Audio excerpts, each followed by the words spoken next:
Noboa es el próximo presidente de Ecuador y está previsto que asuma funciones a finales de noviembre o quizás hasta diciembre. Eso todavía estamos en vilo por este tema en particular. Es decir, a puertas de un mes donde se dispara regularmente el consumo de luz por las fiestas de fin de año y con 3 meses de estiaje, es decir, que recibirá un país, según algunos analistas, en el punto más álgido de la crisis energética. Para revisar este tema, para analizar este tema, hemos invitado hoy al ingeniero Mauro Intriago. Él es consultor en gestión empresarial y eficiencia energética y nos acompaña aquí desde los estudios centrales de Radio City. Ingeniero Intriago, buenos días, bienvenido. Buenos días, un gusto estar en Radio City, a las órdenes. Lo primero que queremos saber y la ciudadanía quiere saber es qué ocurrió, por qué estamos metidos en este lío. Bueno, existe varios problemas estructurales de fondo y de hace algún tiempo, no es cuestión de los últimos días. Hemos tenido un plan maestro de electricidad errado, impreciso, que no calculó bien el crecimiento espectacular que ha tenido la demanda, especialmente agroindustrial de la costa.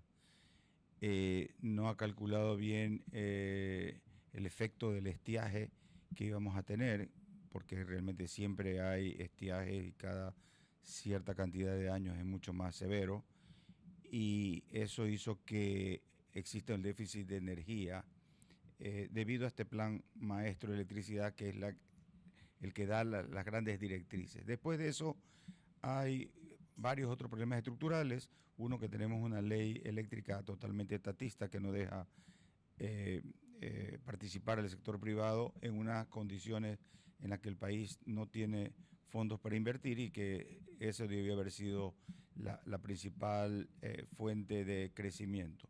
Para esto, el presidente Guillermo Lasso, en octubre del 2021, emitió un decreto ejecutivo para que se promueva la inversión privada, especialmente en energías renovables como fotovoltaicas, eólicas, y durante 2 años, vamos a cumplir 2 años, la Agencia de Regulación y Control no ha emitido las regulaciones para facilitar la inversión privada.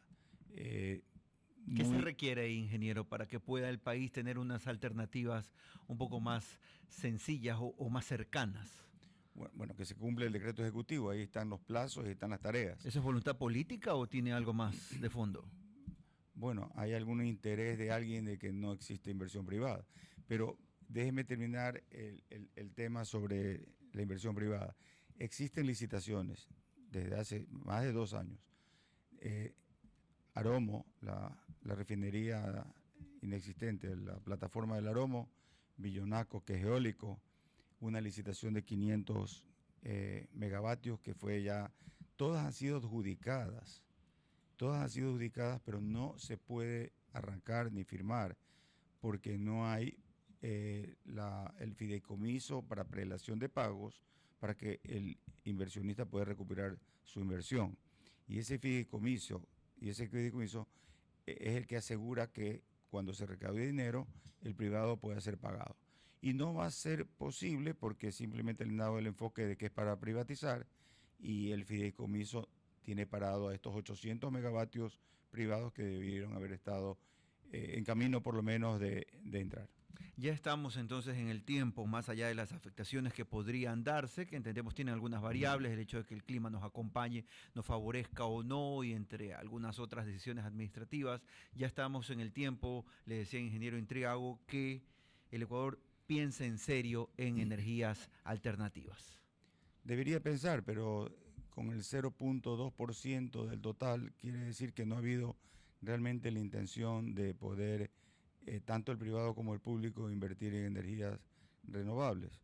Realmente ha sido más fácil hacer grandes proyectos que, incluso, no por su tamaño, pero incluso por su concentración en la hidrología del Paute, nos hace hiperdependiente de esa hidrología, y carece de la complementariedad que debe haber en energía en la costa, principalmente no solo hidroeléctrica, pero también en fotovoltaica. Hablemos un poco de este último punto que usted señala, la situación costera. Hay unas particularidades que tendrían entonces unas respuestas o unos mecanismos de acción particulares. ¿Qué debería hacerse de su análisis como especialista en la materia? ¿Cuáles son los pasos que alguien, sobre todo porque sabemos que hay un nuevo gobierno que viene en camino, debería tomar en consideración para ir marcando alguna pauta de solución?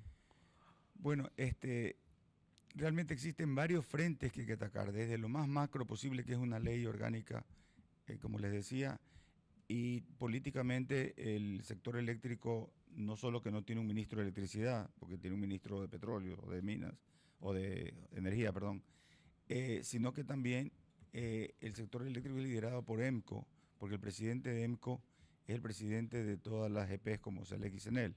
Por lo tanto, los ministros, telecomunicaciones incluidos, pierden toda la autoridad y son relegados ante las directrices de EMCO.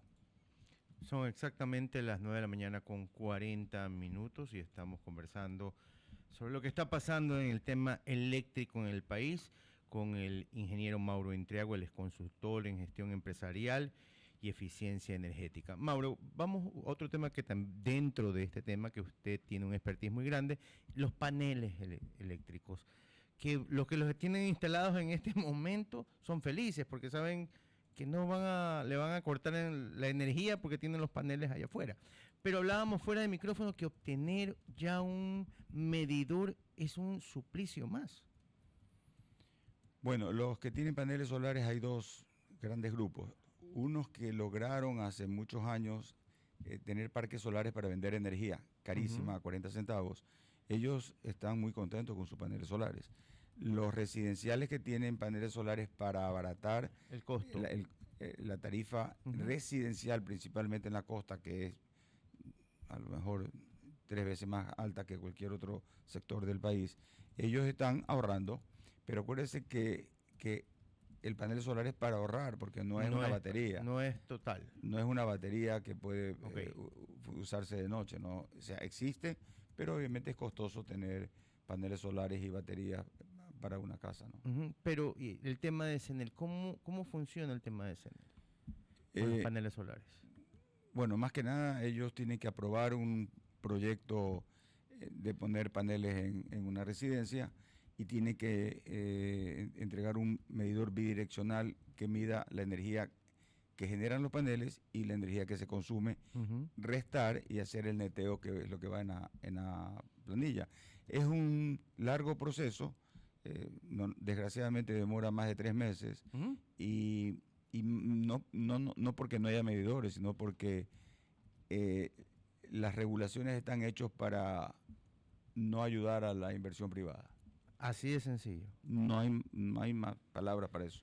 Volvamos a lo que está pasando a nivel nacional.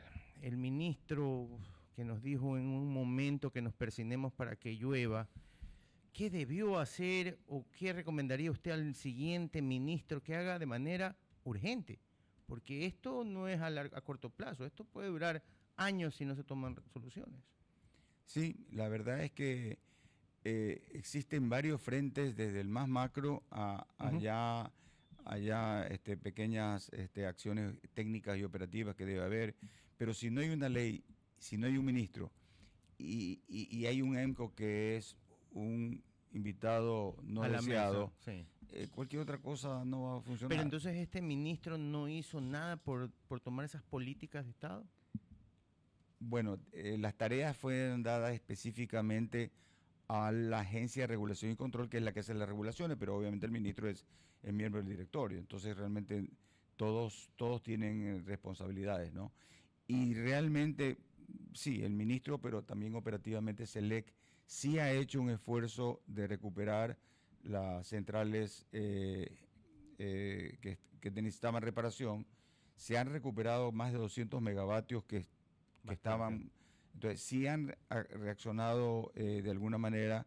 También se compraron en agosto unos equipos generadores que habían sido trasladados al oriente, al sector petrolero, y se están reemplazando esos equipos, especialmente en Quevedo, que son 60 megavatios, que es el 15% del déficit que tenemos. Entonces, sí ha existido, obviamente, algunas reacciones, pero que no van a ser suficientes y que realmente hemos tenido que esperar la emergencia y los posibles racionamientos para ya hacer un acuerdo ministerial para buscar a través de la empresa eléctrica Quito unas soluciones de contratación a última hora. Y también la compra de la energía a Colombia, cuando Colombia también tiene sus propios problemas de estiaje. Sí, y acaba de decidir, como es manejado por los privados, pues obviamente son muy eficientes. Colombia acaba de decir, le vendemos a Ecuador caro, pero no hidroeléctrico, que es barato, sino lo térmico, que es lo más caro. Y tienen toda la razón, nosotros hubiéramos hecho lo mismo.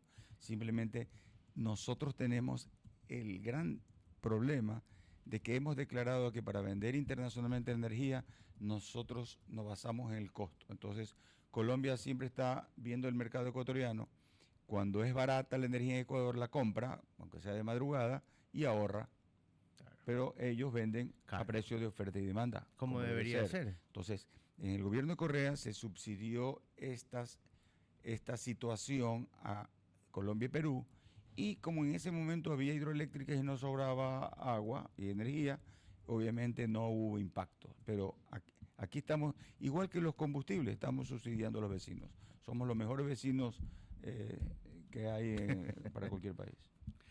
Finalmente, ingeniero Intriago, el ciudadano común quizás se pregunta, después de tantas obras hidroeléctricas, después de tantos años de aparentes progresos, ¿por qué seguimos sumidos en esto? ¿Es una ineficiente gestión o fueron obras que a lo mejor no fueron diseñadas para cumplir el desafío de evitarnos estas crisis y darnos finalmente lo que tanto hemos deseado, tarifas más bajas? Bueno, Ecuador tiene una de las 3 tarifas más bajas del continente, excepto en las residenciales de la costa. Pero en el resto, en la madrugada la tarifa industrial es barata, y tenemos algunos subsidios puntuales. De hecho, hay uno que arranca en el invierno hasta mayo, en junio sube, que no debería subir porque ahora con el cambio climático en junio también hubo calor, entonces hubieron reclamos. Pero el tema de la tarifa, en general, las tarifas de Ecuador son baratas, excepto en la parte residencial. Ahora, al inicio de la pregunta, Carlos, hicimos grandes obras, en su momento estuvo bien, en su momento nos sobró agua y energía, pero gracias a Dios los países se desarrollan y crecen. Entonces tienes que tener una flexibilidad de poder adaptarte a ese crecimiento y a visualizar. Por ejemplo, este país va a ser y es un país minero. No existe electricidad para los mineros. Pero si no existe para los camaroneros, que son número 1 en el mundo, que le debemos 240.000 hectáreas no electrificadas a los camaroneros, y ya hay ese déficit, porque ahorita todo el mundo habla de un déficit de 400 megavatios, y la demanda insatisfecha que está pendiente, eso también cuenta, especialmente en un sector que mantiene la dolarización y que da trabajo, aporta a